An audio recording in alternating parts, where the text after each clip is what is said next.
Hello. I invite you to take a breath wherever you are into your core, breathing into the heart, and exhale, dropping it and coming into your center, feeling yourself embodied, connected to your physical body and to the earth beneath you. This is a wonderful, quick reset for your energy, is just to take one deep breath. Today, talking about corporate burnout. Why do they say that corporations are like sucking your soul? I mean, there's a reason why people say this and think that corporations often provide a toxic work environment. And right now, what's really trending for corporations is wellness, mental health, burnout, and strategies to empower their employees to have greater sense of balance and well-being at home and at work. And what I'd like to talk about today, because I think that these are band aid strategies that often happen when corporations provide access to meditation apps and they try to get their employees to engage in mindfulness practices. But really, what's needed is a deeper systematic change. And that change really starts with the structure of how corporate is defined and how it works. Let's start with the 9 to 5 schedule that is truly unrealistic for most families to have any support or space and time to complete the daily tasks of just living day to day. And this leads to burnout because you're working consistently. You don't have any downtime. Think of a family that has to get ready to get their kids to school in the morning. They have to get up early, make a meal, take them to school, get themselves ready, get to work, and then spend all day at work, only to come home now to think about dinner and preparing and having to go through the whole hustle all over again before bedtime, and then having to do that 5 days a week. And the 9 to 5 system really started in the 1800s by the American labor unions after the Civil War. And I'd like to share this quote with you that I thought was so interesting. Um, People at that time, and this is by Robert Waples at the Department of Wake Forest University, people at that time said the length of the work week is long and the pace is very fast, and that they needed something that gave them time to live. So this was the mindset in the 1800s. And the reality is we're in different times. We're in modern times. And what people need is more time, time to rest, time to complete daily tasks like taking care of bills and daily households that, you need time and space for.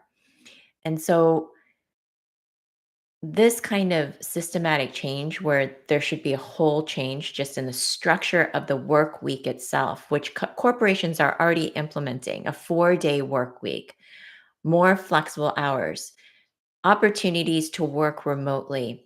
This is essential, and these companies are at the leading edge of real change. And if you can provide this kind of space and support, opportunity for rest for your employees, they'll come back more productive. They'll be sharper, more focused, more energized to get the task done at hand. They don't need a long, stretched out time period where you take up all their time in their daily life. And then the whole idea of a corporate model where corporations have to now kowtow to shareholders and try to make as much money and extract as much resource from every last employee and every last unit. That model is not a sustainable growth model for true well-being. So when corporations put the pressure on people to keep performing and performing and producing without a real rest and without allowing their employees to regenerate, of course it's going to lead up to burnout. And of course it's going to lead to mental exhaustion and mental health issues like anxiety and depression. So corporations in themselves need to look at their own structure. It's like having almost like a toxic parent where you're having to function within a system that's not regenerative to true health. And you are having to say, I have to fix myself to operate in this model.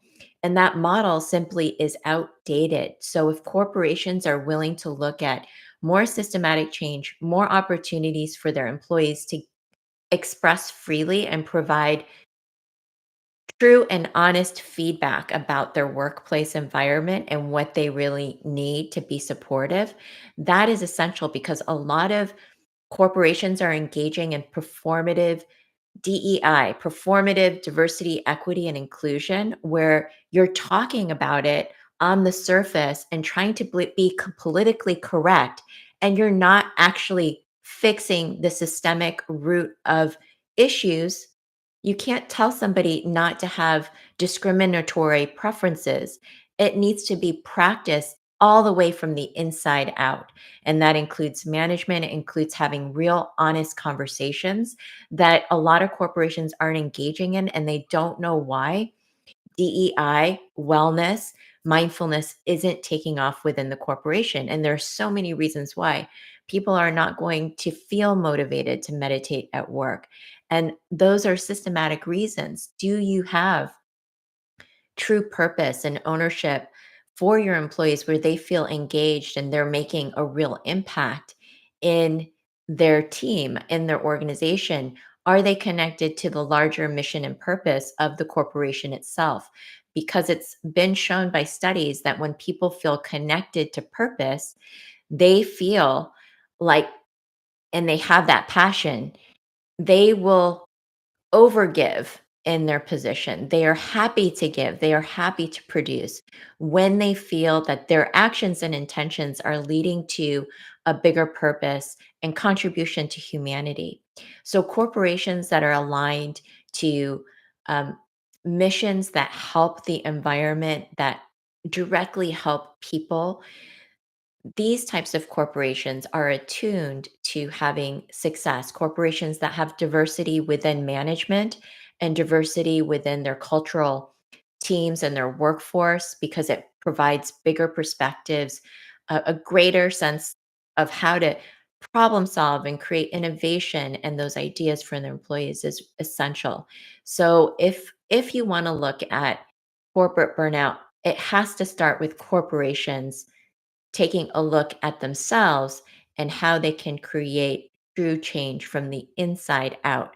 And from that place, and allowing there to be a platform of free expression and feedback without repercussion from the employees, that when they feel that they have the opportunity to air out and vent out and really tell the truth of their experience, that's what creates mental health, is having a real engaged conversation and a real collaborative spirit to improve the overall vibe, the energetics, even within a corporation. So often we've got bad lighting and bad feng shui, and what we need is to create these environments that actually make people feel at ease and at home in their body and comfortable in being their authentic selves at work.